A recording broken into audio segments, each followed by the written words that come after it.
This is 1 in 54, a presentation of Anderson Center for Autism. 1 in 54 is a weekly show devoted to topics related to autism spectrum disorder.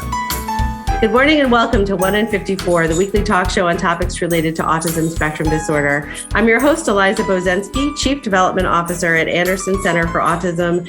And this morning, I'm speaking to another Eliza, which I don't think has ever happened in the history of this show. Eliza Factor of many backgrounds and many things we're going to talk about today, but close to home, from Lonely Worm Farm. Eliza, thank you for being on the show. Well, thank you, Eliza. I do a lot of talk about disabilities because of my work, and I'm always talking about how we all have disabilities, and one of mine is that I'm really bad with people's names. So I'm so thrilled that you're Eliza. It's like, okay, yeah. I've got this one. I hope. This should be good. I hope I don't forget my own name, but that's happened also. Well, it is a little unusual. I'm just saying your own name to someone else, but I think we're good. We're going to get through it. So I had sort of the happy accident of meeting you. I guess it's not really an accident, but just the way things happen often in life. I was introduced to you a few months ago through a mutual acquaintance, a member of Anderson's Board of Trustees named Brittany, who met you, I think, in a more professional capacity through her work, and got to talking. And, you know, I just have to bring it back to the name of the show is 1 in 54, because that statistic is the number of children who receive a diagnosis of autism spectrum disorder in the United States as of today. And that sort of manifests itself in a lot of different ways out in the world and in your daily life. And in this case, it really goes to show that if you have any type of connection to somebody on the autism spectrum, and you're the kind of person who either volunteers as Brittany does, or works in the field as I do, or does both as you do, and has a personal connection, it's going to come out at some point, and then you suddenly realize how tiny and connected that community is. And that's how this all came to be. So, so as we talk, we'll, I'm sure, touch on things we discussed when I got the beautiful chance to come and see your farm and meet you in person. But before that, if you would give us a little bit of your background, Eliza, and tell us kind of who you are, where you're from, how this all started, and then we'll get into the farm itself. All right. I guess I'm a novelist by trade, and I'm married to a wonderful man named Jason, who's a lawyer. And we had a pretty, I kind of felt like I was marrying into a conventional life when I married him, because, mine wasn't. But I mean, I love lawyers, but yeah, he's a lawyer. So he's a lawyer. I understand. So anyway, we had our first child is Felix, who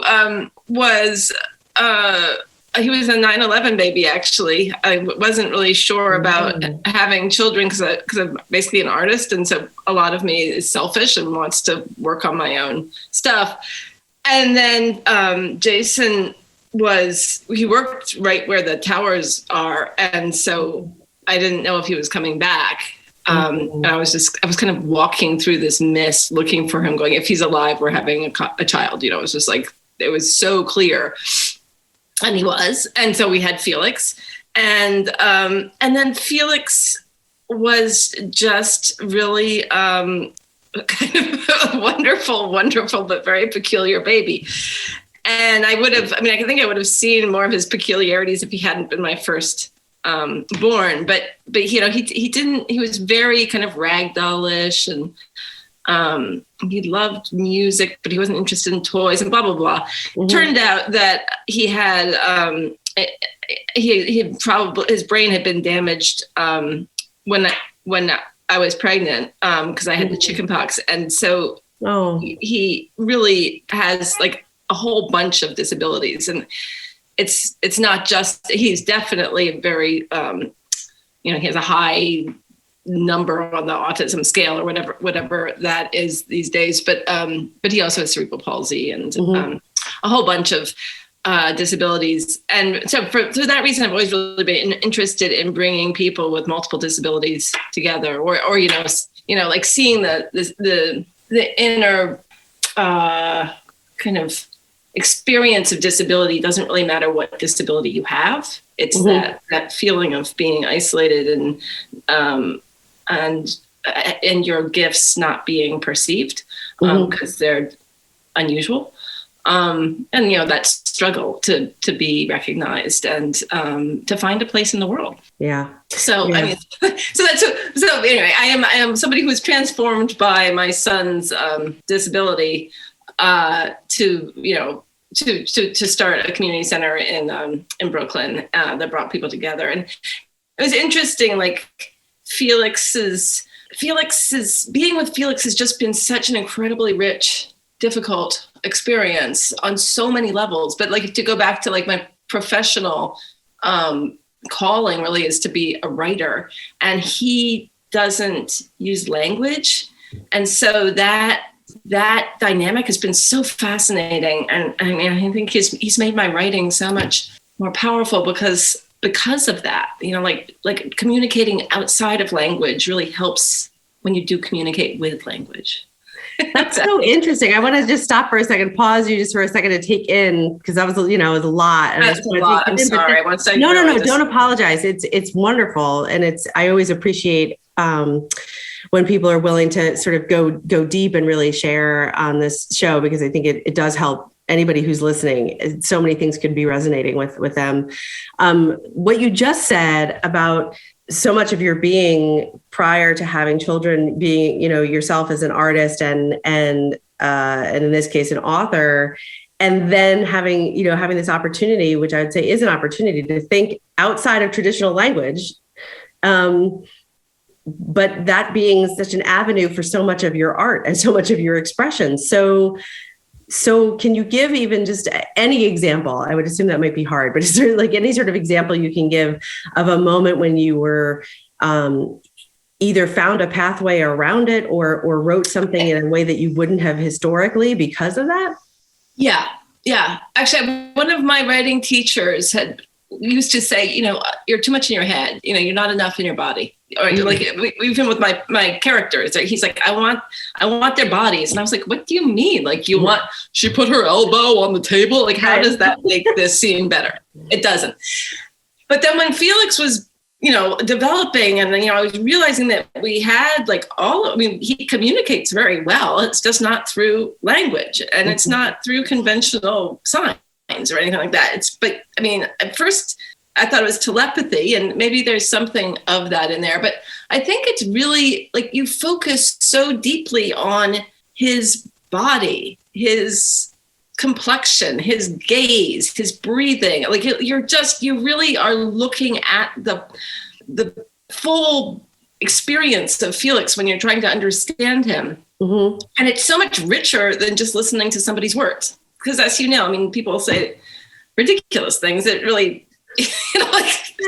what's up? Yeah, every once in a while. there's not like a lot going on there, but there is a lot going on there if you're taking in the body and the tone and the look of the gleam in the eye. Right. And so because of like just really focusing on Felix's body, I started to understand. I started doing the same when I was talking to anybody. Mm-hmm. And so like conversation just became much more like I always kind of knew what someone was going to say because I was looking at their body. And it was just so interesting to me how much, I kind of, that as a fact, anybody knows that. But if you're not really relying on reading body language, mm-hmm. then those skills don't get honed. And so then, like writing fiction afterwards, like I just have so much more. The characters are just so much more alive because they're breathing. You found their bodies. Your teacher would be proud. Yes, that was it's very interesting that you say that, because what I keep thinking of as you're talking is sort of in the general world and the general society and growing up. And I'm not a writer, but I enjoyed writing and I love to read. And So between that and my traditional schooling, but also in the context of learning about working with people with autism, as I have being at Anderson over the last 15 years, body language is almost always talked about in terms of context. It provides context for what's really being said. You have to pay attention to people's body language in order to really understand intention or, and to make sure that you're not misperceiving what somebody's trying to get across the message, which I think is true. But when you're talking, I'm thinking, wait a minute, let's flip that upside down. Body language is the communication. Body is the communication. Maybe everything else around it is the context. And so it's kind of I just can kind of feel what you're talking about in terms of switching almost in a 180 degree way, the way you had approached communicating and expressing what you wanted to express.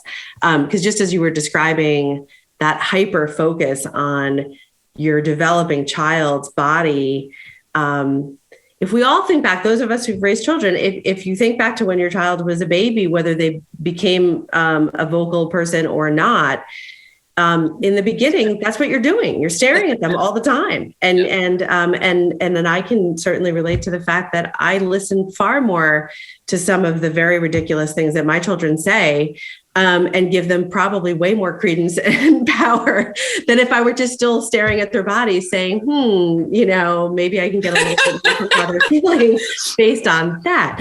So it's, I love those lessons that just come through as I'm talking to people. So thank you for that. We amazingly already are halfway through. So I know it goes quick, but when we come back, I want to jump back. I know you kind of left off when you were in Brooklyn and starting this community center. And then I'd love for you to pick back up on that and then bring us to the farm, because I really want, especially our local listeners, to know that it's there and what it is now and what it's going to be. Very exciting. This is 1 in 54, the weekly talk show on topics related to autism spectrum disorder. I'm your host, Eliza Bozensky, and we'll be right back. You've heard it said, he's a diamond in the rough. Or maybe, diamonds are forever. Here's something else I've learned about diamonds. They're just pieces of coal put under pressure for a long, long, long time. So when I start feeling like I want to give up, I think about that little piece of coal. And if that piece of coal can make something of itself by not giving up, so can I. Persistence is in you. From PassItOn.com. I've got a math question for you. When you add tolerance, subtract prejudice, and multiply efforts to treat one another with respect, what do you get? Less division. And school sports have it down to a science. Looking for an example of what can happen when we realize there's more that unites us than divides us?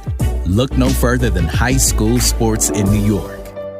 This message presented by the New York State Public High School Athletic Association and the New York State Athletic Administrators Association. And now 1 in 54 continues on 100.7 WHUD. This is a weekly community affairs program presented by the Anderson Center for Autism. Welcome back to 1 in 54, the weekly talk show on topics related to autism spectrum disorder. I'm your host, Eliza Bozensky, and I am speaking with Eliza Factor, author, artist, mother, farmer,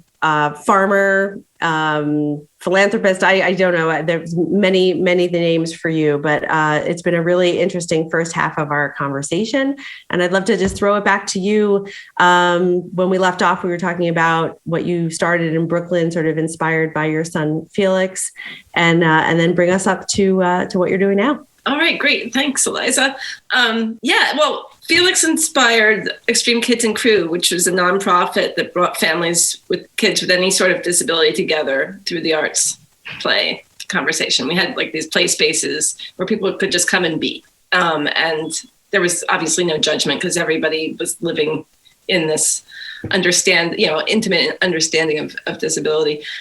And we're 10 years old this year, and the experience of starting that nonprofit and really being very involved in it throughout the years has been just so positive. And I've met so many people, and we have such power over and influence over each other, like over each other's moods, and we don't think a hello or something is that big a thing, but it really can be. And so creating these spaces where people can come and just kind of shine for each other, even if they're not shining. I mean, even if they're just crying, but they can just kind of, the connections between people are just incredibly powerful is what I'm trying to say. Sure. And so when Felix enjoyed Extreme Kids and Crew, but he actually didn't enjoy New York City very much. And he ended up going to a wonderful residential school called the Center for Discovery. And he's much happier in nature, everything's nature, but, in the country landscape. And he loves the elements. He loves the wind. He loves the rain. He loves the smell of meadows. I mean, he's just really much more receptive and relaxed out here.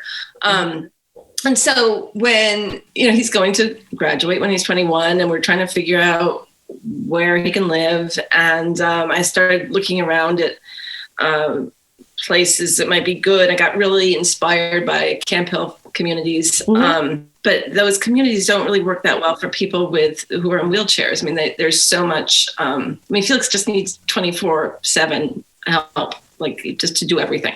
Yeah. And so I wanted to kind of create that environment that I saw at Camp Hill with this beautiful farm where people are working side by side and making beautiful things and eating together, and but do that where somebody like Felix could live. Right. And so basically kind of create a community, a communal arts and farm program around him. So that's what we're doing. It's called the Lonely Worm Farm. And it's not going to be a residence for people, but it would be a day program where people who live near Rhinebeck or Hyde Park or Poughkeepsie who have a disability could come Monday through Friday and help grow medicines. We're doing a lot of herbal medicine in the beginning. And then eventually we'll have a wheelchair accessible orchard, which I'm really excited about, but orchards take some years to develop. And there's so many wonderful plants already growing there, wild plants and stuff that you can harvest and turn into tinctures and salves. And I really like the idea of people with disabilities making medicines, traditional medicines. These are not pharmaceutical drugs or anything like that. It's home remedies. But, making them and selling them, at a farm stand will make, and educating the public about what, all of the treasures that are growing all around us, and, all the treasures that we are. Each person is a treasure, and that's not always seen. I agree with you. I think when I had the chance to come and visit you at the farm, which I would encourage people to go to your website, which is lonelywormfarm.com. Yes. And there is a story behind the lonely worm. There are more worms there now, but I think in the beginning it was a little surprising when you just found the one. Yeah. The land needs it needs to be brought into fertility, as somebody told me. Right. But it is an absolutely stunning setting. It's one of those places where as soon as you get out of your car, there's just a sense of peace and calm. And I would think that, pretty much for anybody who would go visit it brings that. But certainly for a family who is like so many, especially these days in New York State, at least, but I think all over, kind of looking right into the same thing that you're looking at, which is my child's going to graduate from a residential program, and what are they going to do after that? Because we are not in a fantastic state.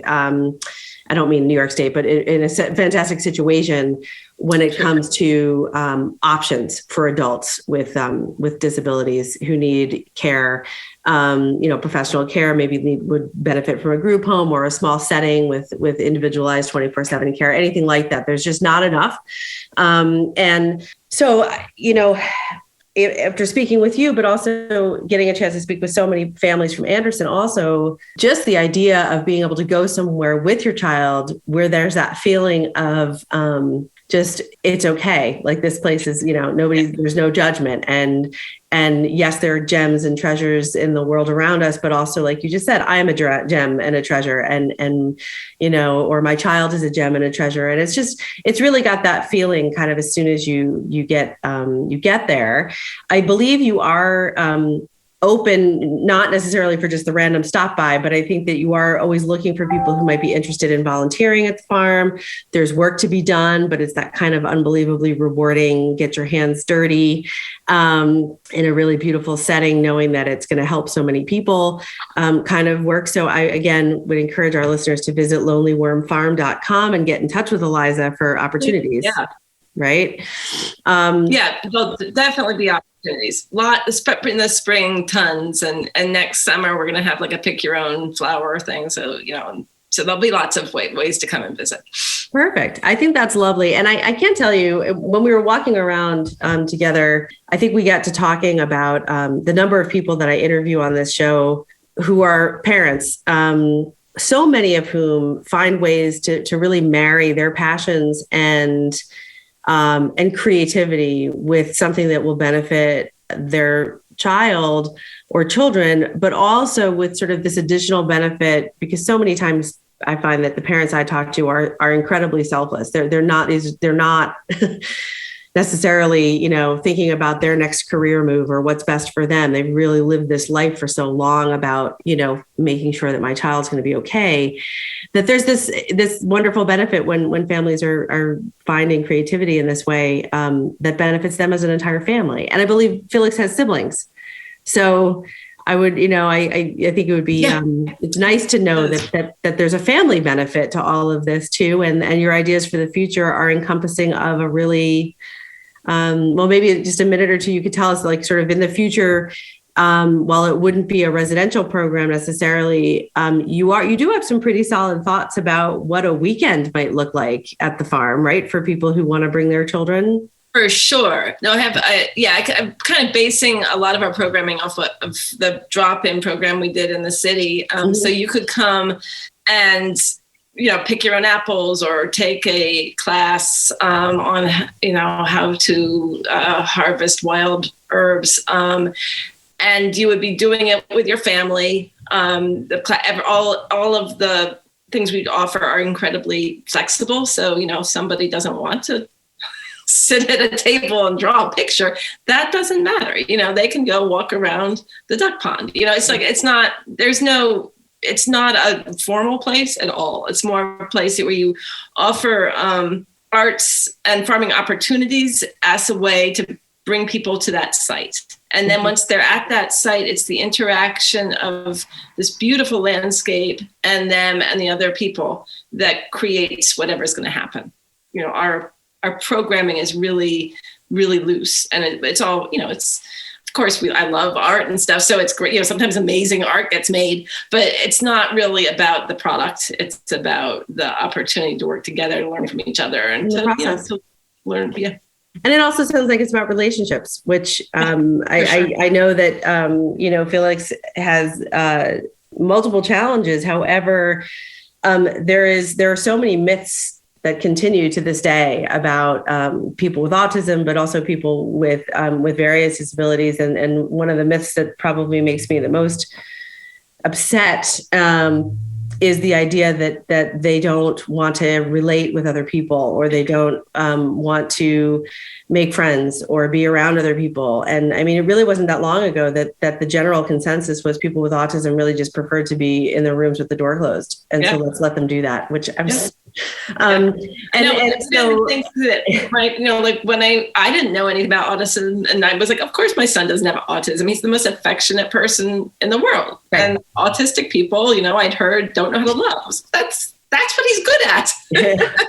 Yeah. So I think that's wonderful that, that's an additional benefit of just hearing more and more about these types of programs, and just the creativity, the ideas, the welcomeness, the welcoming and the openness to both your ideas, but also there's definitely a spark of you that I pick up that's sort of always open to, and then we'll just also see what happens. Like, yes. I think if you don't leave yourself that right, you don't leave yourself that opportunity, it can be limiting. So we're pretty much out of time. There is more to this story. A lot of it is on the website that you can read a little bit more about Eliza. You can certainly read her books and maybe make a plan to go visit the farm. But I just want to thank you, Eliza Factor from Lonely Worm Farm. Really appreciate you being on the show today and telling us about the farm and the plans and your history.